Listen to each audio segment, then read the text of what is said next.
Welcome back guys. मेरा नाम है शुभम और हमने कल से अपना इन्वेस्टमेंट मैनेजमेंट का जो सब्जेक्ट है वो स्टार्ट कर दिया था, जिसके अंदर हमने कल ये डिस्कस किया था कि इन्वेस्टमेंट क्या चीज़ होती है, इन्वेस्टमेंट मैनेजमेंट क्या होता है, नेचर एंड स्कोप क्या होते हैं, क्या उसकी जो बेनिफिट्स हैं या पर्पस हैं, ऑब्जेक्टिव्स वो क्या क्या होते हैं। ये हमने देखा था कि रिटर्न को मैक्सिमाइज करना है, रिस्क को मिनिमाइज करना है, सेफ्टी की जो एक इकोनॉमिक फीलिंग है वो जनरेट करनी है, लिक्विडिटी प्रोड्यूस करनी है, प्रोटेक्शन चाहिए इन्फ्लेशन के अगेंस्ट, और कुछ टैक्स एग्जम्पशंस हैं जो मैंने आपको बताया था। तो वो चीज़ यहाँ पर ऑब्जेक्टिव्स बन जाते हैं इन्वेस्टमेंट करने के। अब देखते हैं इन्वेस्टमेंट एवेन्यूज क्या होते हैं। अब एवेन्यूज जो है, मैंने आपको कल भी थोड़ा सा बताया था कि इन्वेस्टमेंट एवेन्यू वो जगह होती है जहां पर आप पैसा इन्वेस्ट करते हैं। फॉर एग्जांपल, अगर मैं इक्विटी शेयर्स के अंदर अपना पैसा इन्वेस्ट करता हूं तो इक्विटी शेयर्स मेरे लिए क्या हो जाएंगी, investment Avenue. On the other hand, अगर मैं अपना पैसा बैंक जो है सेविंग डिपॉजिट्स या फिक्स डिपॉजिट्स में डालता हूं तो वो सेविंग डिपॉजिट और जो फिक्स डिपॉजिट है वो मेरा इन्वेस्टमेंट एवेन्यू बन जाएगा। सिमिलरली जो मैं किसी और रियल एस्टेट के अंदर इन्वेस्ट करता हूं तो वो रियल एस्टेट जमीन है या मैंने कुछ और खरीदा तो वो रियल एस्टेट जो है वो मेरा क्या बन जाएगा, इन्वेस्टमेंट एवेन्यूज। तो आइए देखते हैं इसमें क्या लिखा है। Investment avenues means various types of investment opportunities available to park the saving as per the requirement of investor. मैंने बताया वो जगह, वो अपॉर्चुनिटी जहां पर आप अपना पैसा जो है, एक इन्वेस्टर अपना पैसा क्या कर सकता है, इन्वेस्ट कर सकता है। Generally investors park their fund, park करने का मतलब पैसा लगाना या कमिट करना या देना। Their funds either in real estate like gold, silver, land, etc., or financial assets like equity share, debenture, government bond. A brief discussion on different type of investment avenues। तो आपने देखा यहाँ पर मैंने आपको बताया था कि कहाँ आप इन्वेस्ट कर रहे हो, वो चीज, वो जगह क्या बन जाएगी आपके लिए, इन्वेस्टमेंट एवेन्यू। तो एवेन्यू एक टेक्निकली शब्द यूज होता है जगह के लिए। आपने देखा होगा किसी घर का नाम एवेन्यू होता है या किसी जगह का नाम जो है एवेन्यू होता है, जैसे वो वॉल स्ट्रीट एवेन्यू हो गया। इस तरह की चीजें जो हैं तो वो एक जगह को बोलते हैं, एक स्पेस को बोला जाता है। तो यहाँ पर वो मतलब क्या है इन्वेस्टमेंट की टर्म्स के अंदर, कि कहाँ आप पैसा लगा रहे हो। इक्विटी शेयर्स में लगाओ, डिबेंचर्स में लगाओ, बॉन्ड्स में लगाओ, या फिर रियल एस्टेट में गोल्ड या सिल्वर में लगाओ। तो इस तरह की चीजें क्या बनेंगी, इन्वेस्टमेंट एवेन्यू।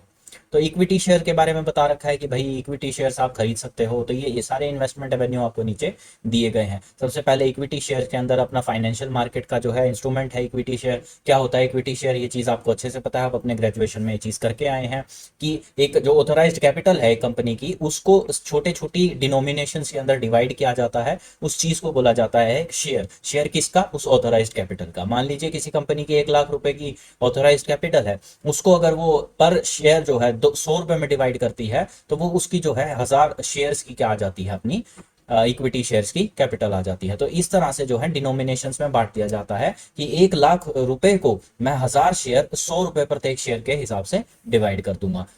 उसके बाद है प्रेफरेंस शेयर। प्रेफरेंस शेयर आपको पता है कि कुछ अलग से प्रेफरेंस दी जाती है, जिसके अंदर जो डिविडेंड रेट है वो फिक्स्ड होता है, हर साल मिलता है, डेफिनेटली मिलता है। लेकिन इसके अलावा आपको और कोई डिसीजन मेकिंग में या मैनेजमेंट के इंटरनल अफेयर्स में बातचीत करने की अपॉर्चुनिटी नहीं मिलती है, तो वो प्रेफरेंस शेयर हो जाते हैं। इक्विटी शेयर्स के अंदर क्या होता है कि आप मैनेजमेंट से डायरेक्टली इंटरेक्ट कर सकते हो। डिबेंचर्स और बॉन्ड होते हैं, वो एक लोन एग्रीमेंट की तरह होता है। डेट जो है इंस्ट्रूमेंट कहा जाता है इसको, कि आप किसी कंपनी को जो है लॉन्ग टर्म डेट जो है प्रोवाइड कर रहे हो, जिसके ऊपर आपको वो इंटरेस्ट पे करती है, मैच्योरिटी के ऊपर आपको वो रिडीम करके दे देती है आपका अमाउंट।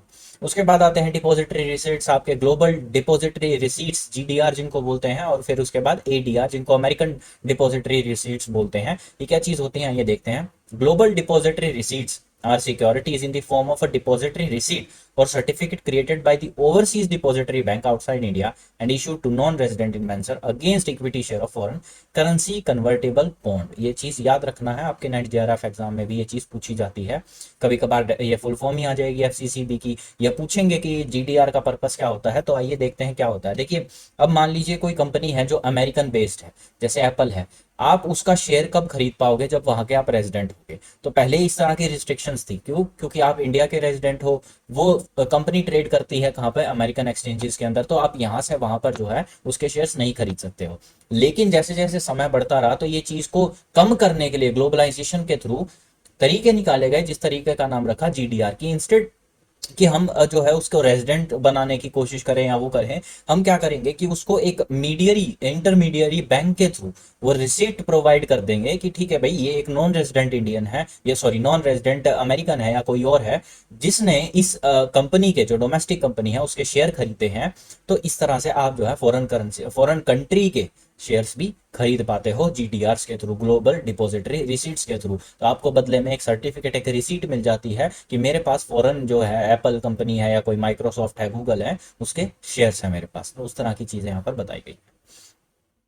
वारंट्स, अब वारंट क्या होते हैं? Warrant is a right to buy equity share at a specified price within a stipulated time period. यानी एक वारंट इशू कर दिया जाएगा कि भाई ये बंदा इतने टाइम के अंदर इतने शेयर्स हमसे इस प्राइस के ऊपर खरीद लेगा। तो उस तरह की चीजें यहाँ पर दी जाती हैं। Generally a warrant is offered with preference share और debenture to make them attractive.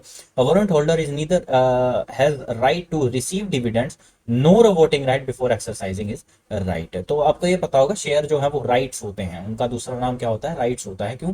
कि they provide you right to the management, खासकर इक्विटी शेयर्स की अगर आप बात करो।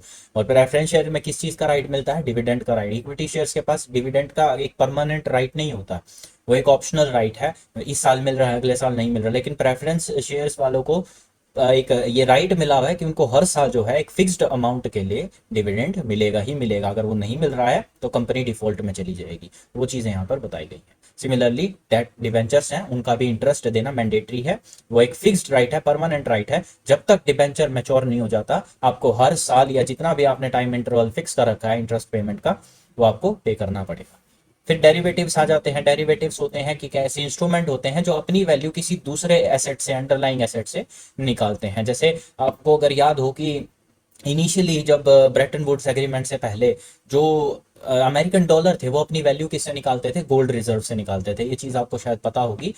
लेकिन उसके बाद जब और जो बाकी जो कंट्रीज थी ईयू की, मोस्टली जैसे फ्रांस, जर्मनी हो गई या इस तरह की कंट्री होगी, यूके हो गया, तो वो अपने आप को कन्वर्टेबल करते थे यूएस डॉलर्स में, जिससे वो भी इनडायरेक्टली बैक्ड किससे हो जाते थे? गोल्ड रिजर्व से। तो ब्रेटन वुड्स के बाद ये चीज चेंज कर दी गई है। इसको पहले गोल्ड स्टैंडर्ड ऑफ जो करेंसी कन्वर्जन का नाम दिया जाता था। ब्रेटन वुड्स एग्रीमेंट के बाद ये चीजें बदल गई हैं, अब ये चीजें नहीं होती। तो उसके बाद है बैंक डिपॉजिट्स हो गए, कंपनी फिक्स डिपॉजिट हो गए, post office deposits and life insurance policy. ये सारी आपको चीज़ें दे रखी हैं। ये चीज़ आप पढ़ देंगे तो आपका एग्जाम में अगर क्वेश्चन आता है कि what are the different investment, define investment, what do you understand by या what do you mean by different investment avenues, तो उसके अंदर आपको ये सारी चीज़ें एक्सप्लेन करनी पड़ेंगी। आसान है। इक्विटी शेयर्स हैं, प्रेफरेंस शेयर्स हैं, डिपॉजिट्स हैं, वारंट्स हैं, डिबेंचर बॉन्ड्स हो गए, फिक्स डिपॉजिट हो गए। मतलब बैंक डिपॉजिट्स के अंदर ही दो तरह के डिपॉजिट आ गए, आपके सेविंग बैंक डिपॉजिट और फिक्स डिपॉजिट। उसके बाद आपके पोस्ट ऑफिस स्कीम्स आ गई। उसके बाद आपके कोई जो है नेशनल पेंशन सर्टिफिकेट भी एक तरह का इन्वेस्टमेंट है, एक तरह का नहीं, एक इन्वेस्टमेंट ही है। उसके बाद इस तरह की सारी चीज़ें आपको देखनी है। लाइफ इंश्योरेंस है, प्रोविडेंट फंड है, पेंशन प्लान है, एनपीएस जो मैंने बताया आपको, तो पेंशन प्लान के अंदर आता है। तो ये सारी चीज़ हैं। गवर्नमेंट की या सेमी गवर्नमेंट की सिक्योरिटीज़ खरीद लो, जैसे एनएचएआई वगैरह है, वो बॉन्ड्स इशू करता है अपने, national highway authority of India. तो आपको ये चीज़ें जो है अखबार में भी देखने को मिल जाएंगी कि इस टाइम पे इस चीज़ ने डिबेंचर्स इशू वगैरह की है।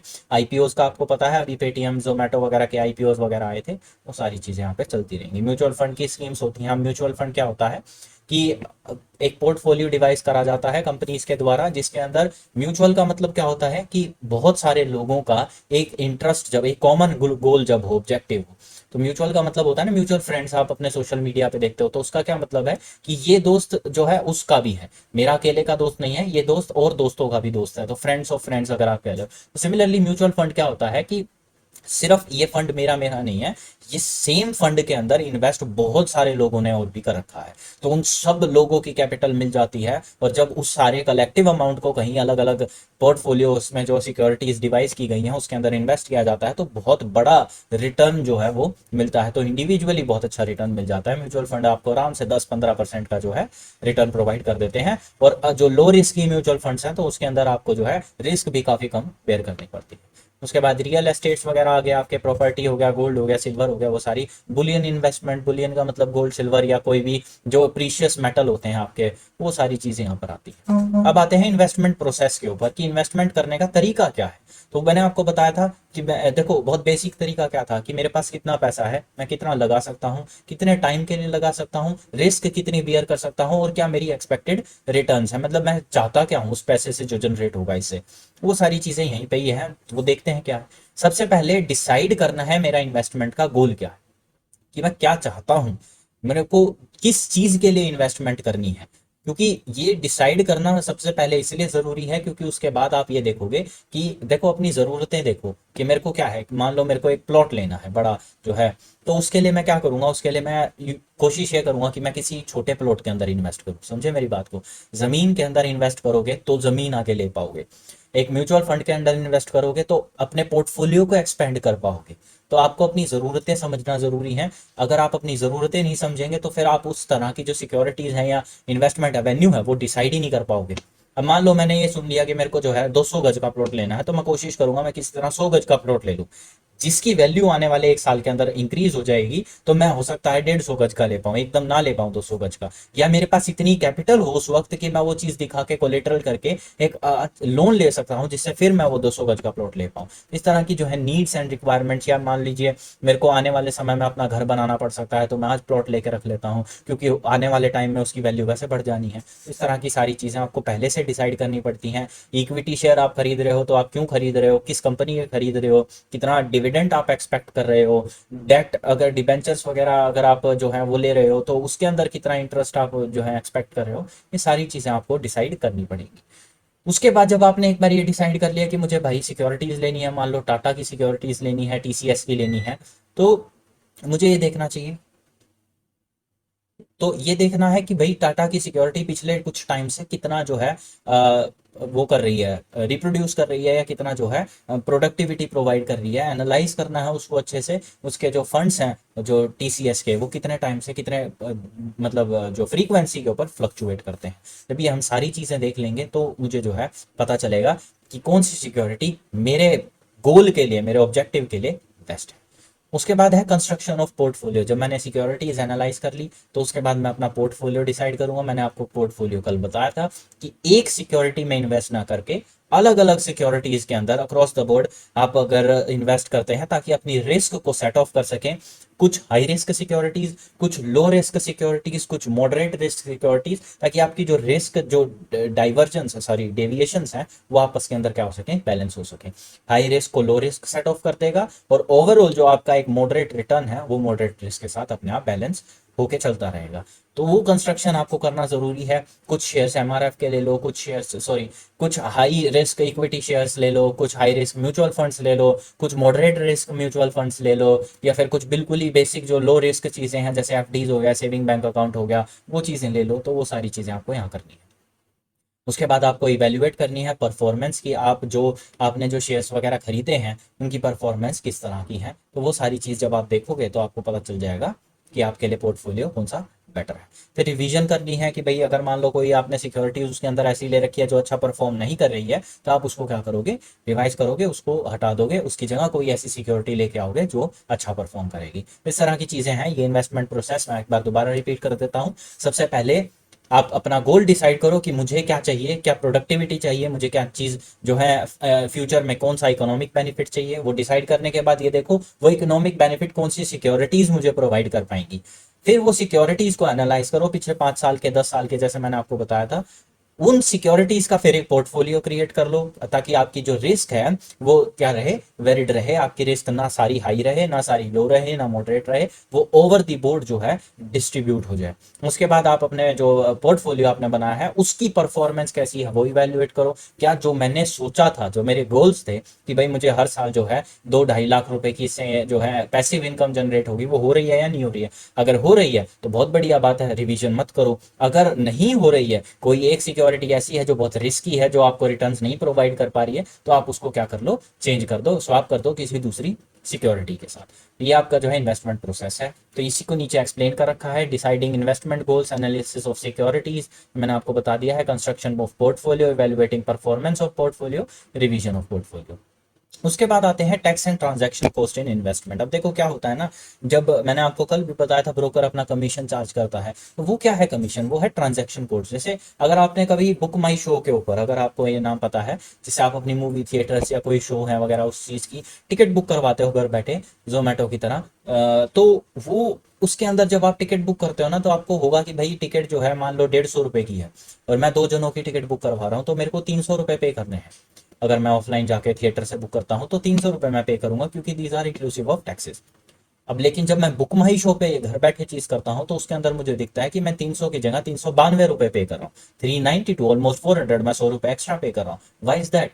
तो वहां पर जब मैं उसका ब्रेकअप देखता हूँ तो मुझे दिखता है वहां कन्वीनियंस फी के नाम से एक चीज आ रखी होती है, जिसके अंदर कुछ एक सर्टेन कन्वीनियंस फीस है, उस कन्वीनियंस फी के ऊपर फिर सर्विस टैक्स वगैरह लगा हुआ है, जीएसटी वगैरह लगा हुआ है। तो अब ये क्यों है? तो ये चीज जो है ना, ये आपको वो सर्विस देने की एक कमीशन चार्ज कर रहा है बुक माई शो, कि आपको घर बैठे बैठे टिकट प्रोवाइड कर दी जाए, कि आपका पेट्रोल का खर्चा बच गया है थिएटर जाके टिकट उठा के लाने का। क्योंकि कई बार ऐसी होती हैं, जैसे मान लो कोई बड़ी स्केल की मूवी आ रही है जिसकी टिकट्स मिलना मुश्किल है, जैसे केजीएफ चैप्टर 2 है, तो उसकी टिकट्स मिलना काफी मुश्किल हो गया था, तो लोग यूजुअली उसको एडवांस में बुक करवा के रख लेते हैं जस्ट टू बी सेफ। तो वो चीज के अंदर अब आपको सहूलियत मिल रही है कि आपको थिएटर में जाके लाइन में नहीं खड़ा होना पड़ रहा है, और आपको पहले से ही जो आपकी सीट बुक है, तो आप निश्चिंत हो उसका मामले में। तो पीस ऑफ माइंड के लिए आपका पेट्रोल का खर्चा बचा है, हमने आपको धूप में निकलना नहीं पड़ा, वो सारी चीज करने के लिए हम आपसे कमीशन चार्ज करेंगे। वो कमीशन जो है 92 रुपए पड़ेगा आपको। सिमिलरली इस इन्वेस्टमेंट के केस में क्या होता है, जब आप कोई इन्वेस्टमेंट खरीदते हो, किसी ब्रोकर से खरीदते हो या किसी जो है ऐप के थ्रू खरीदते हो, जेरोदा हो गया, ये सारी ग्रो ऐप है, तो ये अपना कुछ ना कुछ कमीशन चार्ज करती हैं। अगर आप मान लो, क्योंकि क्या कर रही हैं ये कमीशन, किस बात का चार्ज करेंगे, कि आपको जो है किसी ब्रोकर के पास फिजिकली नहीं जाना पड़ा, हमने आपको ये चीजें घर बैठे at the convenience of your hands, mobile phone के थ्रू 24 घंटे हम ये सर्विस आपको प्रोवाइड करते हैं। आपने शेयर खरीदना है, खरो, बेचा है, अगले सेकंड बेचना है तो बेच दो। तो ये चीज क्या है, ये आपको क्या कन्वीनियंस प्रोवाइड कर रही है। तो इस कन्वीनियंस के अंदर ट्रांजैक्शन कॉस्ट या कन्वीनियंस कॉस्ट इस तरह की चीजें आती हैं कि हम आपकी ट्रांजैक्शन को फैसिलिटेट करवा रहे हैं। तो वो उस चीज का आपको हमको पैसा देना पड़ेगा। क्योंकि देखो क्या है, ब्रोकर जो है ना, कभी भी आपके शेयर पे नहीं खाता। शेयर से जो प्रॉफिट आएगा लॉस आएगा वो आपका है। जो ब्रोकर है, ये ग्रुप, ये सारे जो एप्स हैं, ये भी क्या है, ब्रोकर ही तो हैं, ऑनलाइन डिजिटल ब्रोकर हैं। ये आपकी उस शेयर जो आपने खरीदा है, जो बेचा है ना, उसके बीच का एक कमीशन चार्ज करते हैं फैसिलिटेट करवाने के लिए। ये चीज, ये ट्रेड फैसिलिटेशन की फैसिलिटी जो प्रोवाइड करवा रहे हैं ना, सर्विस, इस चीज का पैसा लेते हैं कि अगर हम ना होते तो आप ये शेयर बेच ना पाते, लेकिन अब आप हमारी वजह से घर बैठे ये शेयर बेच पा रहे हो, तो कुछ थोड़ा बहुत कमीशन जो है हमारा बनेगा। तो इसके अंदर अलग अलग आती हैं, ब्रोकरेज आती हैं, स्टैंप ड्यूटी आते हैं, सिक्योरिटी ट्रांजैक्शन टैक्स टैक्स आता है, और कुछ और चार्जेस होते हैं, और इनके ऊपर टैक्सेस वगैरह और कुछ चीज़ें भी लगती हैं। तो आई होप आप ये चीज़ जो है समझ गए होंगे। आप इन चीज़ों को पढ़ लीजिएगा तो आपको समझ में आ जाएगा। फिर ये ब्रोकरेज चार्जेस सारी दे रखी हैं आपको डिफाइन करने के लिए। एस टी टी एक बार अच्छे से पढ़ लेना, क्या होता है क्या नहीं होता। उसके बाद स्टैंप ड्यूटी आ गया, सर्विस टैक्स हो गया, ट्रांजैक्शन कॉस्ट हो गया, ये सारी चीज़ हैं। देखो फिक्स भी कर रखा है कुछ ना कुछ, 0.00325% इस तरह से फिक्स है। उसके बाद है सेबी एक्सचेंज टर्नओवर, जो है SEBI turnover charges. The apex market regulator, आपको सेबी का पता होगा कि हमारे देश के अंदर जितनी भी ट्रेडिंग होती है, financial market, capital market, money market से रिलेटेड, वो सारी कौन रेगुलेट करता है? SEBI, securities and exchange board of India. उसके बिना कोई भी एक्सचेंज, कोई भी ट्रेड करना फाइनेंशियल, कैपिटल, मनी मार्केट के अंदर इम्पॉसिबल है। आप उससे बिना पूछे अपने शेयर लिस्ट तक नहीं करवा सकते, खरीद नहीं सकते, बेच नहीं सकते, कुछ नहीं कर सकते। तो सेबी का एक इंटरवेंशन हर चीज के अंदर जरूरी है। जहां बात सिक्योरिटीज की आएगी वहां सेबी की आएगी ही आएगी। वो सारी चीजें यहाँ पर दे रखी है। उसके बाद डिपॉजिटरी पार्टिसिपेंट चार्जेस, अगर आप नेशनल सिक्योरिटी डिपॉजिटरी के अंदर अपने शेयर्स डिपॉजिट करवाते हो तो वहां पर उसके चार्जेस देने पड़ते हैं। जैसे अगर आप बैंक में अपना पैसा जमा करवाते हो तो आपको पता है हर साल जो है या हर 6 महीने के अंदर ये 100-150 रुपए जो है काटते हैं एसएमएस चार्जेस के नाम पे या बैंक चार्जेस के नाम पे। सिमिलरली अगर आप नेशनल सिक्योरिटी डिपॉजिटरी के अंदर अपना शेयर्स डिपॉजिट करवाते हो तो वहां पर वही डिपॉजिट होते हैं, क्योंकि आजकल तो डिमेटेरियलाइज फॉर्म में होते हैं। तो सारी एक ऐसा ये एनएसडी जो है ना, एक बैंक की तरह है जहां लोगों के शेयर्स डिपॉजिट होते हैं। तो वो सारी चीजें हैं। उसके बाद कैपिटल गेन्स टैक्स, अगर टैक्स है, अगर आप शेयर सेल कर रहे हो तो लॉन्ग टर्म और शॉर्ट टर्म कैपिटल गेन्स वगैरह उसके अंदर अट्रैक्ट होते हैं। तो उस तरह की चीजें यहाँ पर दे रखी है। उसके बाद है risk and return analysis. I hope आपको इतनी सारी चीजें जो हमने करी हैं वो समझ में आ रही हैं। कोई डाउट है तो कमेंट सेक्शन में पूछ लीजिएगा। उसके बाद है रिस्क एंड रिटर्न एनालिसिस। अब देखो ये थोड़ा इंपॉर्टेंट टॉपिक है, इसको थोड़ा ध्यान से करिएगा। ये क्वेश्चन भी 16 नंबर का डायरेक्ट पूछा जाता है। Define risk, what do you understand bye return analysis. तो उसके अंदर आपको सिस्टमैटिक, अनसिस्टमैटिक रिस्क, इन दोनों से मिलेगा तो क्या बनेगा टोटल रिस्क वगैरह, ये सारी चीजें आपको एग्जाम में पूछी जाती हैं। तो आइए पढ़ते हैं रिस्क क्या होता है। In finance, risk is defined as variability in return और volatility in return। कहने का मतलब क्या है कि आप कोई चीज एक्सपेक्ट कर रहे हो और वो ना हो, तो उस ना होने की संभावना को रिस्क का नाम दिया जाता है। अब इन्वेस्टमेंट की भाषा के अंदर इसको कैसे बोलूंगा, आप 10% की रिटर्न एक्सपेक्ट कर रहे हो, आपको 9% की रिटर्न मिली है, वो 1% का जो डिफरेंस आपकी एक्सपेक्टेशन और एक्चुअल रिटर्न के अंदर है उसको रिस्क बोला जाएगा। आई होप आपको ये चीज समझ में आ गई है। दोबारा बोल देता हूं, जो आप उम्मीद कर रहे हो और जो आपको असलियत में मिला है उसकी डिफरेंस को क्या बोलते हैं, रिस्क बोलते हैं। जितना ज्यादा ये डिफरेंस होगा उतनी ज्यादा आपकी रिटर्न भी बढ़ जाएगी। मान लीजिए 10% का आप एक्सपेक्ट करते हैं, आपको 5% का रिस्क आप जो है वो कर पा रहे हैं, तो आपकी रिटर्न कितनी हो सकती है, दोनों एक्सट्रीम्स पे लाई कर सकती है। अगर सिक्योरिटी पॉजिटिव चल रही है, मार्केट पॉजिटिव चल रहा है, तो आपको रिटर्न 15% की भी मिल सकती है। ऑन दी अदर हैंड अगर मार्केट नेगेटिव है, फ्लक्चुएट कर रहा है, तो आपको रिटर्न 5% की भी मिल सकती है। आई बात समझ में कि आप जो एक्सपेक्ट कर रहे हो जो आपको एक्चुअली मिलेगा, उन दोनों का जो डिफरेंस है, वेरिएशन है, उसको क्या नाम दिया जाएगा, रिस्क का नाम दिया जाएगा। वो रिस्क अगर पॉजिटिव है तो आपको पॉजिटिव रिटर्न मिल रही है 15% की, क्योंकि आपने एक्सपेक्ट कितना किया था, 10%। 5% का पॉजिटिव रिस्क है तो आपको रिटर्न कितना मिल गया, 15%। अगर आपका वो नेगेटिव रिस्क है, तो अगर आपको तो जो आपने उम्मीद करी थी 10% की, आपको उससे कितना मिला है, सिर्फ 5%। तो आई होप आपको ये चीज समझ में आ गई। Risk is the change of actual return being less than the expected return. फिर से वही चीज, जितना आप एक्सपेक्ट कर रहे थे उससे कम आया। The probability that the return from any asset will differ from the expected return mean the risk inherent in that asset है। तो ये सारी चीज मैंने आपको जो है समझा दी है। Risk is different from uncertainty. In uncertainty, the feasible occurrence and their probabilities are not known. Uncertainty क्या होता है, जिसके अंदर आपको मालूम ही नहीं है कि होगा या नहीं होगा। रिस्क का तो आपको पहले पता होता है। क्यों पता होता है, देखो एक लाइन होती है, market securities are subject to market risk, या securities are subject to market risk, mutual funds are subject to market risk, government bonds debentures are subject to market risk. इसका क्या मतलब है, आपको कहीं ना कहीं अंदाजा है कि रिस्क एग्जिस्ट कर रही है। समझे, अनसर्टेनिटी का आइडिया नहीं है, कोविड का आइडिया ही नहीं था, वो एक अनसर्टेनिटी थी। कोविड की वजह से मार्केट क्रैश हो गया, वो एक अनसर्टेनिटी थी, क्योंकि उसका आइडिया नहीं था। डे टू डे रिस्क जो है उसका तो आपको आइडिया होता है, आपको पता है कि आज शेयर जो है ऊपर है, कल को नीचे भी चला जाएगा, तो कोई फर्क नहीं पड़ रहा है। 5 साल का आपने ट्रेंड एनालिसिस किया, आपको अच्छे से आइडिया है कि किस पर्टिकुलर सीजन के अंदर, मान लीजिए कोई एग्रीकल्चर इंडस्ट्री है जिसके अंदर आप सिक्योरिटीज खरीदते हैं, तो आपको पता है कि किस सीजन के अंदर जो है क्रॉप्स की सेल हाईएस्ट होती है, पीक करती है, तो ऑब्वियसली उस सीजन के अंदर सिक्योरिटीज का प्राइस भी हाईएस्ट होगा, जो है रिटर्न्स भी हाईएस्ट मिलेंगी। तो ये चीजें आपको कहीं ना चाहे 1% चाहे 100%, कुछ केसेस में 100% भी पता होंगी, कुछ केसेस में 1% पता होंगी, तो आपको ये चीजें पता होती है। तो ये डिटरमाइन करता है आपकी एग्जिट स्ट्रेटेजी को। तो ये चीजें आपको जो आप कभी फ्यूचर में पढ़ेंगे इन चीजों को, तो आपको पता चल जाएगा। उसके बाद आती है टोटल रिस्क। अब टोटल रिस्क क्या होता है, देखो कुछ दो तरह के रिस्क जो है डिफाइन की गई हैं। एक होती है सिस्टमैटिक रिस्क, दूसरी होती है अनसिस्टमैटिक रिस्क, उसको हम आगे पढ़ेंगे। इन दोनों को जब जोड़ देते हैं तो हमारी टोटल रिस्क निकल कर आती है। आइए पढ़ते हैं अब सिस्टमैटिक रिस्क होता क्या है। External factor causes systematic risk to a company. The company cannot control this risk. It is also called uncontrollable, unavoidable, non diversifiable risk. देखो सिस्टमैटिक से नाम से ये कंफ्यूज मत हो जाना कि इसको जो है एक सिस्टमैटिक मैनर में या जो है एक प्रोसेस्ड फॉर्म में जो है करा जा सकता है कंट्रोल ना। सिस्टमैटिक रिस्क तो उल्टा क्या होती है, अनकंट्रोलेबल होती है, टोटली एक्सटर्नल फैक्टर्स पे डिपेंड करती है। वो चीज यहाँ पर बताई गई है कि सिस्टमैटिक रिस्क वो एक्सटर्नल फैक्टर के द्वारा की हुई रिस्क है जो आप कंट्रोल नहीं कर सकते। Whole market firms are affected by systematic risk. सारे ही मार्केट जो है सिस्टमैटिक रिस्क से अफेक्ट करता है। The sources and types of systematic risk are outlined in the following risk। तो 3 तरह की इसके अंदर रिस्क है, बहुत इंपॉर्टेंट है, नेट जेआरएफ के लिए भी बहुत इंपॉर्टेंट है।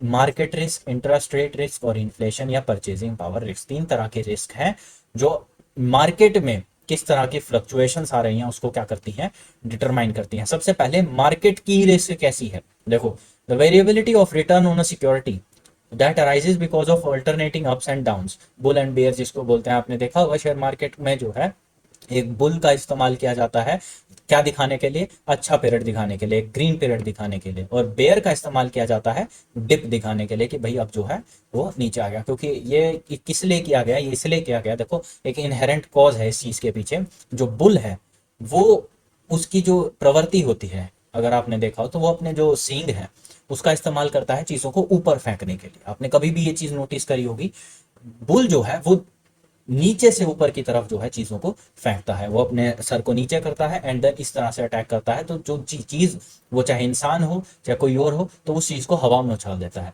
तो इसका क्या मतलब होता है कि बुल का मतलब है वो सिक्योरिटी या मार्केट को क्या कर रहा है, ऊपर उछाल रहा है। ऊपर उछालने का मतलब क्या है, ग्रोथ दिखा रहा है। ऑन दी अदर हैंड जो बियर की प्रवृत्ति है, आपने देखा है बियर अपने पंजों से शरीर के अंदर घुसाता है, उसको घसीट के नीचे ले आता है, या उसको जो है खींच के जो है उसको नीचे ले आता है। तो इस तरह की चीज़ें हैं, ये साइकोलॉजिकल एस्पेक्ट्स हैं, इतने रेलिवेंट नहीं है बट पता होने चाहिए। उसके बाद है मार्केट रिस्क, ये बताया मैंने आपको। उसके बाद है इंटरेस्ट रेट रिस्क, कि भाई कितनी इंटरेस्ट किससे मिल रही है, ये डिटरमाइन करता है कि कौन कितनी रिस्क ले सकता है। अगर मान लो मेरे को एक सिक्योरिटी है जो 15% 20% का रेट दे रहा है, तो देखो, और मेरी रिस्क बेयरिंग कैपेसिटी अच्छी है, तो मैं ऑब्वियसली उसके अंदर इन्वेस्ट करना चाहूंगा, क्योंकि 15-20% का रिटर्न बहुत अच्छा रिटर्न होता है। इससे ज़्यादा रिटर्न शायद ही जो है आपको रोज रोज देखने को नहीं मिलता इतना रिटर्न। एफडीज बैंक सेविंग में आपको पता है 3.5-4% का एफडीज के अंदर, और 5.5-6 6.5% तक का इंटरेस्ट जो है लिमिटेड रहता है। लेकिन इस तरह की अगर सिक्योरिटीज मिल रही हैं जिसके अंदर मेरी रिस्क बेयरिंग कैपेसिटी ठीक ठाक है, या मैंने अपना पोर्टफोलियो इस तरह से डिवाइस कर रखा है कि मेरे को जो हाई रिस्क सिक्योरिटीज हैं उनकी रिस्क जो है वो लो रिस्क और मॉडरेट रिस्क से सेट ऑफ होती रहे, तो मैं उन सिक्योरिटीज के अंदर इन्वेस्ट जरूर करना चाहूंगा। तो इस तरह से डिपेंड करता है किस तरह से मैं इंटरेस्ट रेट के हिसाब से अपनी रिस्क को एडजस्ट करूंगा या सिक्योरिटीज को खरीदूंगा। उसके बाद है इन्फ्लेशन रिस्क। अब देखो इन्फ्लेशन बढ़ जाएगी, तो एक चीज हमने स्टार्टिंग में पढ़ी थी, अगर आपको याद हो, कि जब आपकी इनकम है तो उसके अंदर से जब आप अपने एक्सपेंसेस माइनस कर देते हैं, तो आपके पास एक एलिमेंट बचता है जिसका नाम होता है सेविंग या सरप्लस। आप उस सरप्लस को ही तो इन्वेस्ट करते हो। अगर इन्फ्लेशन बढ़ जाएगी तो आपके एक्सपेंसेस बढ़ जाएंगे, एक्सपेंसेस बढ़ जाएंगे तो आपका सेविंग एलिमेंट कम हो जाएगा। अगर आपका सेविंग एलिमेंट कम हो जाएगा तो आप इन्वेस्ट कम कर पाओगे। आई बात समझ में? तो ये चीज़ें हैं इन्फ्लेशन रिस्क। तो परचेजिंग पावर कम हो रही है ना आपकी। आप मान लीजिए 1 लाख रुपए महीने कमा रहे हैं, तो पहले जो है इन्फ्लेशन नहीं थी तो आपका एक्सपेंसेस था 50,000 रुपए, तो आप 50,000 बचा रहे थे, उनको इन्वेस्ट कर रहे थे, चाहे बैंक में करो चाहे एफडी में करो, कहीं करो, doesn't matter, investment is investment. अब आप इन्फ्लेशन बढ़ गई है, कुछ चीज़ें महंगी हो गई हैं, अब आप जो है 1 लाख रुपए कमा रहे हो और आपके मंथली एक्सपेंडिचर जो है 50 की बजाय कितने हो गए हैं, 60,000 रुपए हो गए। अब आप कितना बचा पा रहे हो, 40,000 रुपए। 40,000 रुपए से क्या हो गया, आप 10,000 की चीज़ें कम खरीद, 10,000 कम इन्वेस्ट कर पाओगे, कम इन्वेस्ट करोगे तो कम रिटर्न जनरेट कर पाओगे। ये सारी चीज़ें आपको डिफाइन करती हैं यहाँ पर। आई होप आपको ये तीन चीज समझ में आ गई है। मार्केट रिस्क किस तरह से मार्केट के रिएक्शंस जो हैं वो डिटरमाइन करते हैं। अब मार्केट अच्छा चल रहा है तो सबका मन करता है कि भाई वो इन्वेस्ट कर दो, मार्केट क्रैश हो जाता है तो सारे अपना जो है सिक्योरिटीज बाहर निकाल लेते हैं। इंटरेस्ट रेट की भी, कौन इंटरेस्ट ज्यादा दे रहा है कौन कम दे रहा है, वो चीजें। फिर उसके बाद है इन्फ्लेशन रिस्क, कि भाई मार्केट में इन्फ्लेशन किस तरह का है, तो वो सारी चीजें भी यहाँ पर मैटर करती हैं। उसके बाद आता है अनसिस्टमैटिक रिस्क। वो रिस्क जो एक स्पेसिफिक इंडस्ट्री या कंपनी से रिलेटेड हो, वो रिस्क को बोलते हैं अनसिस्टम। देखो सिस्टमैटिक रिस्क थी क्या, जो मार्केट की वजह से थी, एक्सटर्नल फैक्टर की वजह से थी, जिसपे किसी का कंट्रोल नहीं था। सिस्टम अनसिस्टमैटिक रिस्क वो रिस्क होती हैं जो मार्केट या एक्सटर्नल फैक्टर की वजह से नहीं होती, वो एक स्पेसिफिक इंडस्ट्री या उसकी वजह से होती है। Here, the factor are specific, unique, and related to the industry or company. It affects to a particular company or an industry. It is also termed as controllable, avoidable, diversifiable risk. अब मान लो controllable किस sense में है, एक company है जो बहुत risky business कर रही है, आपको पता है ये बहुत ज्यादा जो है रिस्क कर रही है, आज अच्छा कमा रही है कल एकदम से डिप में चली जाएगी, तो ऑब्वियसली आप उस चीज को अवॉइड कर पाओगे। तो जो रिस्क आप अवॉइड कर लोगे उसको क्या बोलेंगे, अनसिस्टमैटिक रिस्क। तो ये आपके बाद उसके बाद डिवाइन किया गया बिजनेस रिस्क, बिजनेस में किस तरह की रिस्क आती हैं। बिजनेस के अंदर फिर से वही एनवायरमेंटल वाली इंटरनल एक्सटर्नल फैक्टर्स आ जाते हैं, माइक्रो मैक्रो, अगर आपको चीज़ें याद हो कि इस तरह बिजनेस आसपास के एनवायरमेंट से अफेक्टेड होती हैं, वो सारी चीज़ें इसके अंदर आ जाएंगी।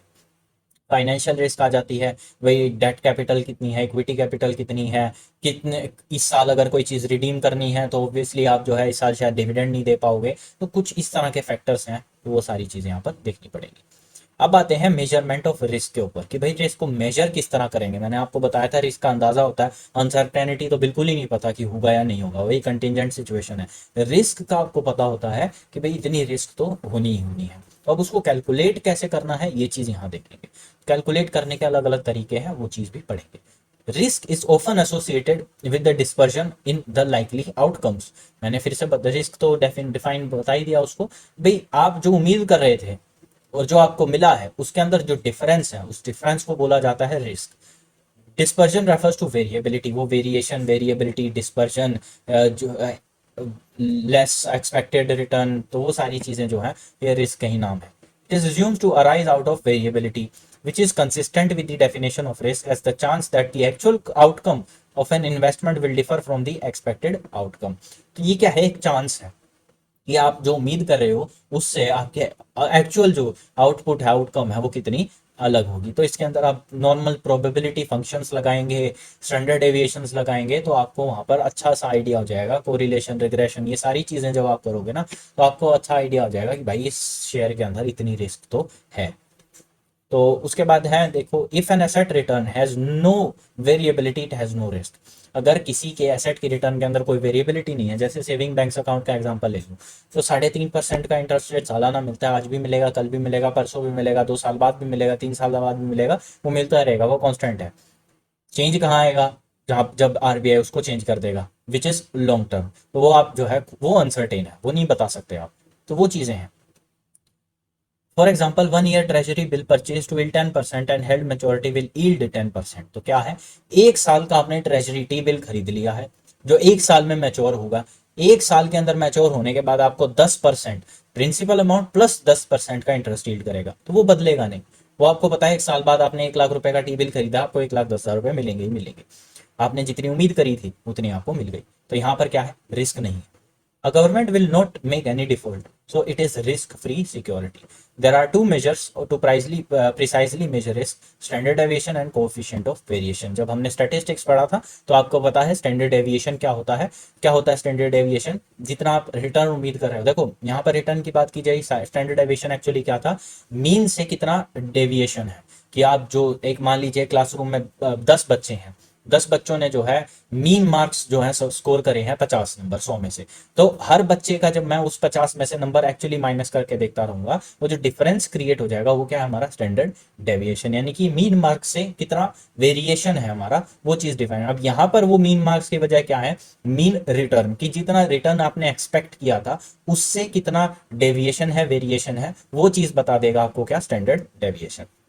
Measure of dispersion or variability of return. The variability of return indicates the degree of risk. In statistics, standard deviation is the square root of square deviation calculated from the mean. मैंने आपको ये चीज बता दी. The deviation is the difference between an outcome and the expected mean value of all outcome. क्या actually आया है और क्या एक्सपेक्टेड मीन वैल्यू है, उनके बीच का डिफरेंस. मान लीजिए, फिर से वही बता रहा हूँ, 10 सिक्योरिटीज ले ली, 10 सिक्योरिटीज का आपने एक मीन निकाल लिया कि भाई हर सिक्योरिटी मुझे 10-10% का यील्ड देगी, लेकिन एक्चुअली कुछ सिक्योरिटीज आपको 5% का दे रही है, कुछ आपको 12 का दे रही है. तो जब आप इस तरह से -5 +2 इस तरह की आप चीजें करोगे, इन सबको ऐड कर दोगे, तो आपको आपका स्टैंडर्ड डेविएशन निकल कर आ जाएगा. It is shown by the symbol sigma, total risk of an asset. तो ये चीजें देखो आप क्या है, स्टैटिस्टिक्स से रिलेटेड है. ये स्टैटिस्टिक्स में आप ऑलरेडी पढ़ के आए हो, तो इसके अंदर जो है आपको इतना फोकस नहीं करना. बस आपको याद रखना है कि रिस्क को मेजर करने का एक बहुत महत्वपूर्ण तरीका है स्टैंडर्ड डेविएशन. उसके बाद कोएफिशिएंट ऑफ वेरिएंस निकालना है. ये भी आप चीज जो है क्या पढ़ के आए हो, आपको पता है स्टैटिस्टिक्स के अंदर सेमेस्टर 1 के अंदर. Coefficient of variance shows the risk per unit of return and provide some more meaningful basis. अब क्या है, देखो स्टैंडर्ड डेविएशन से हमें पता चल गया इस सिक्योरिटी से मेरे को कितना एक्सपेक्टेड था और कितना मिला, उनका डिफरेंस आपको पता चल गया स्टैंडर्ड डेविएशन के थ्रू. अब जब मैं बात करता हूँ सिक्योरिटी की मान लो टाटा की मेरे को एक्सपेक्टेड रिटर्न थी 10%, मिली मेरे को 12%, तो प्लस 2% क्या हो जाएगा, मेरा risk factor, positive risk factor हो जाएगा, जो मैंने स्टैंडर्ड डेविएशन के थ्रू कैलकुलेट किया. अब यहाँ पर बात हुई है टाटा की सिक्योरिटी की, ये बात नहीं हुई है कि पर सिक्योरिटी कितना मिला है. हो सकता है ना, टाटा की इतनी कंपनियां हैं, मैंने कुछ टीसीएस के लिए रखे हैं, कुछ टाटा स्टील के लिए रखे हैं, कुछ टाटा मोटर्स के लिए रखे. जब मैं इंडिविजुअल यूनिट्स का ऐसे वेरिएशन निकालना स्टार्ट कर दूंगा, तो उस चीज को बोला जाएगा कोफिशिएंट ऑफ वेरिएंस. वेरिएंस निकालोगे स्टैंडर्ड डेविएशन के थ्रू, उस वेरिएंस का आगे अगर आप कोफिशिएंट निकालना स्टार्ट करोगे, तो वो चीज यहाँ पर बताई गई. To find coefficient of variance, standard deviation of return is divided by the expected mean return. जितना आपका स्टैंडर्ड डेविएशन आया उसको एक्सपेक्टेड मीन से डिवाइड कर दोगे, तो आपका क्या आ जाएगा, कोफिशिएंट ऑफ वेरिएंस. तो ये चीज़ आपको याद रखनी है, एग्जाम के लिए इंपॉर्टेंट है. उसके बाद रिटर्न है. रिटर्न कितने तरह की होती है, रिटर्न मैंने आपको बताया. रिस्क का मतलब क्या हो गया, वेरिएबिलिटी ऑफ रिटर्न, कितना आपने सोचा था और कितना आपको मिला. रिटर्न क्या है, रिटर्न क्या है, रिटर्न की मतलब कि जो मैं इन्वेस्ट कर रहा हूँ, जो पैसा अपना कमिट कर रहा हूँ 1 साल के बाद, तो उससे मुझे क्या इकोनॉमिक बेनिफिट मिलेगा. The main objective of investment is appreciation in the value of money invested either in the form of interest, dividend और कैपिटल गेन। तो दो तरह के आपके रिटर्न हो सकते हैं, कौन कौन से? या तो आपने जहां इन्वेस्ट किया उससे आपको एक अच्छा खासा इंटरेस्ट मिल रहा है, डिविडेंड मिल रहा है, या आप कल को अगर उन सिक्योरिटीज को बेचते हो तो आपने अगर जो है आज वो चीज, कोई शेयर है 100 रुपए का खरीदा है, 2 साल बाद वो 120 रुपए का हो गया, तो आप 120 माइनस कॉस्ट ऑफ एक्विजिशन 100 रुपए, आपको प्रॉफिट कितना हो गया? 20 रुपए का। तो आपके तो जो पैसा है उसके अंदर अप्रिसिएशन हुई ना, आपने जो है 2 साल पहले 100 रुपए लगाए थे, आज आपके वो 120 रुपए हो गए हैं। तो इस चीज को भी क्या बोला जाएगा? Capital gain. लेकिन इसको इस सेंस इन्वेस्टमेंट के टर्म में क्या बोलेंगे? Return. Return is the profit या बेनिफिट एसोसिएटेड विद इन्वेस्टमेंट।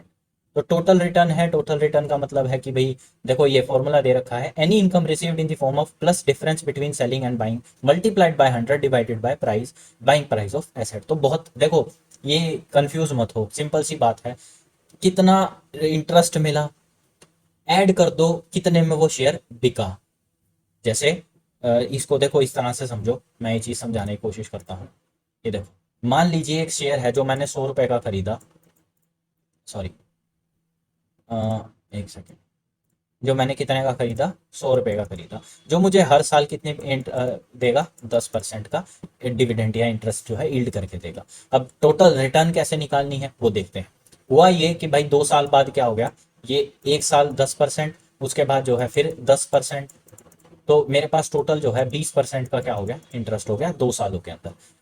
अब इस फॉर्मूले में कैसे प्लेस करना है ये देखो, income received in the form of dividend कितना आया? 20 रुपए आया है, नहीं आया? 100 रुपए पे 20% 2 सालों का कितना हो गया? 20 रुपए हो गया। ऐड कर दो इस चीज के अंदर, ये 100 रुपए का मैंने खरीदा था, 2 साल बाद इस सिक्योरिटी का प्राइस हो गया 120 रुपए, तो 120 माइनस कितना? 100 रुपए, मेरे को कितना प्रॉफिट हो गया आज? 20 रुपए का। और मल्टीप्लाइड बाय 100, डिवाइड कर देंगे इसको, जो प्राइस मैंने इसको खरीदने के लिए खरीदा, कितने रुपए में खरीदा था? 100 रुपए में। इस तरह से टोटल रिटर्न कितनी हो गई मेरी? 40 रुपए। आई होप आपको ये चीज समझ में आ गई है, कुछ भी मुश्किल नहीं है। कितना इंटरेस्ट आपको जनरेट हो गया है, कितने रुपए में वो सिक्योरिटी आज बिक गई है, वो प्रॉफिट उसको बेचने से, जिसको कैपिटल गेन बोलते हैं। ये 20 रुपए क्या है आपका? ये है सीजी, कैपिटल गेन। और ये क्या है आपका? Interest, dividend. तो इंटरेस्ट प्लस कोई भी कैपिटल गेन से अगर आपको इनकम हो रही है, अगर आपने इसको नहीं बेचा तो ऑब्वियस सी बात है आपको जीरो कैपिटल गेन हुआ है। समझे मेरी बात को? अगर आपको कोई इंटरेस्ट नहीं मिला, उससे पहले आपने स्पेकुलेशन बेसिस के ऊपर इसको बेच दिया, तो आपको सिर्फ कैपिटल गेन हुआ है। तो ये चीज़ें जो है वेरी करती रहती हैं। तो आपको ये फॉर्मूला अगर आपको समझ में आ गया है तो फिर कोई डाउट नहीं है। तो टोटल रिटर्न इस तरह से आप कैलकुलेट कर पाओगे, क्या इंटरेस्ट के तौर पे मिला है, क्या उसको बेचने पे मिला है, डिवाइड कर दो उसको जितने में वो खरीदा था। इसको क्या बोलते हैं? Cost of acquisition, COA। ये चीज़ आप इनकम टैक्स में भी पढ़ोगे, COA। कैपिटल गेन्स वगैरह आपने अगर चैप्टर पढ़ा है तो उसके अंदर COA का बहुत जिक्र करते रहते हैं जब इंडेक्सेशन वगैरह करते हैं। तो ये चीज़ है। उसके बाद आती हैं type of return, x post return होती हैं। If the return is computed for a past period it is called x post return. किसी पिछले पीरियड के लिए, मान लो 2 साल पहले की रिटर्न आपको कैलकुलेट करनी है, तो उस चीज को बोला जाता है एक्स पोस्ट। एक्स आंटे क्या होता है? If the return is being computed for the future period is called ex ante return. कि भाई आने वाले टाइम में जो है किस तरह से रिटर्न मिलेंगी। तो अगर आप फ्यूचर की रिटर्न कैलकुलेट करते हो तो उसको बोलते हैं एक्स आंटे रिटर्न्स। अगर आप पिछले जो पोस्ट है, जो हो चुका है, देखो पास्ट से पोस्ट जो है आप कनेक्ट कर पाओ तो वो चीज़ अच्छी है। अगर पुराने पिछले टाइम की अगर आप रिटर्न कैलकुलेट करते हो तो उसको बोलते हैं एक्स पोस्ट रिटर्न। फिर आते हैं नॉमिनल रेट ऑफ रिटर्न, जो एक मिनिमम जो है कि इतना तो मिलना ही मिलना चाहिए, टैक्स कंसीडर टैक्स और इन्फ्लेशन रेट को करके।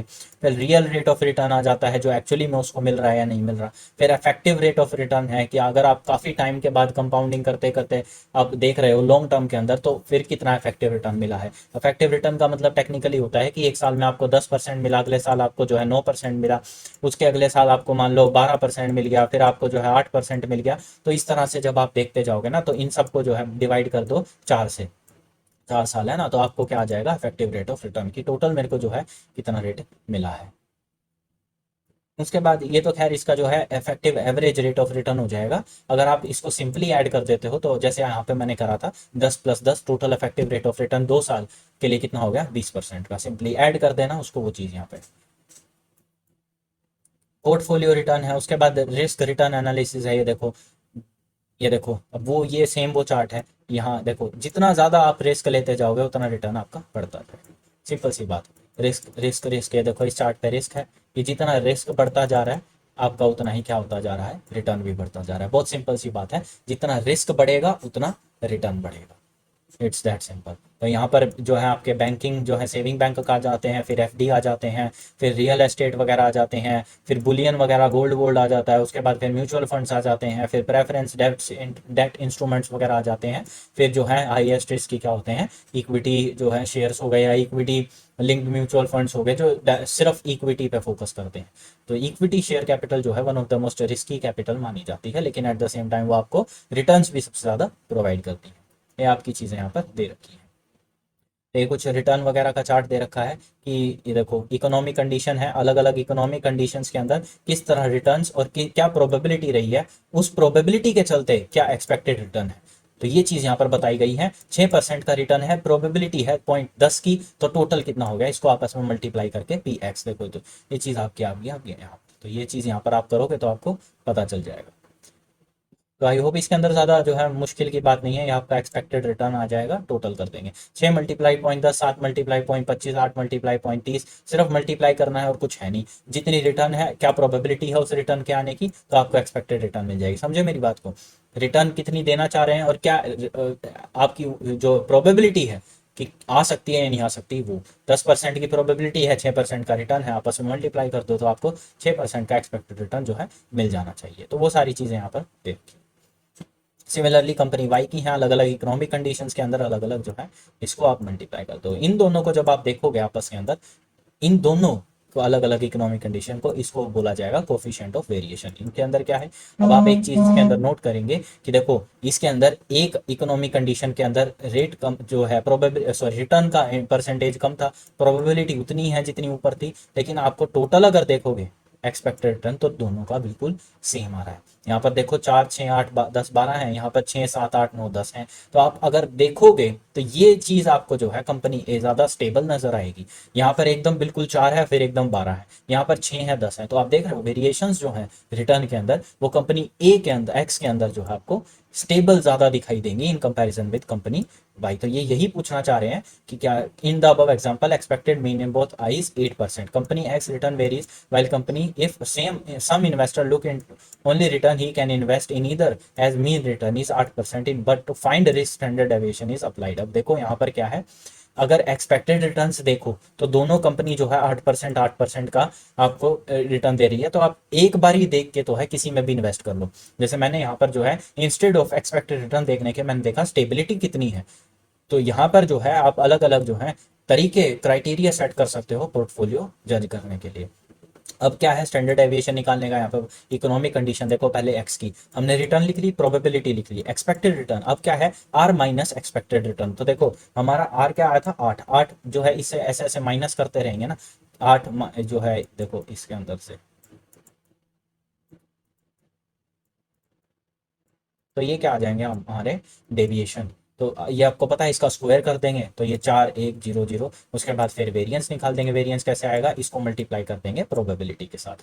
ये चीज़ आपको अगर समझ में आ रही है तो प्लीज़ एक जो है कमेंट में ना मेंशन कर देना कि ये चीज़ आपको समझ में नहीं समझ में आएगी, तो जो है इसको दोबारा समझाएंगे। बाकी इसके अंदर कुछ भी ऐसा नहीं है जो मुश्किल हो। देखो ये दो चीज़ आपको दी गई हैं, रिटर्न और प्रोबेबिलिटी, एक्सपेक्टेड रिटर्न, इन दोनों को सिर्फ मल्टीप्लाई कर दो, जो आपका एक्सपेक्टेड रिटर्न का टोटल आया उसको माइनस कर दो रिटर्न के अंदर से, तो आपको -2 -1 ये सब मिल जाएंगे। इनका स्क्वायर कर दो क्योंकि standard deviation is the square of deviations, वो आपका ये आ जाएगा 4 1। अब इस डेविएशन का जो स्क्वायर आया इसको मल्टीप्लाई कर दो प्रोबेबिलिटी के साथ, आपका जो है वेरिएंस निकल कर आ जाएगा। ये चीज आपका क्या बन जाएगा, वेरिएंस। ये चीज समझ में आ गई। सेम कंपनी के साथ क्या, ये अब सेम इसके साथ वाई के साथ कर देंगे, स्टैंडर्ड डेविएशन 1.30 का स्क्वायर रूट कर देंगे क्योंकि ये स्क्वायर्ड था, आपने ये चीज देखी होगी, ये स्क्वायर्ड था, माइनस हटाने के लिए इसको स्क्वायर किया जाता है, वापस से जो है इसको जो है स्क्वायर रूट कर दिया जाता है। Expected return is 8%, risk is 0.114। तो इस तरह से जो है ये आपकी क्या आ गई, रिस्क आ गई। 8% एक्सपेक्टेड रेट ऑफ रिटर्न के ऊपर रिस्क फैक्टर कितना है, 1.14%।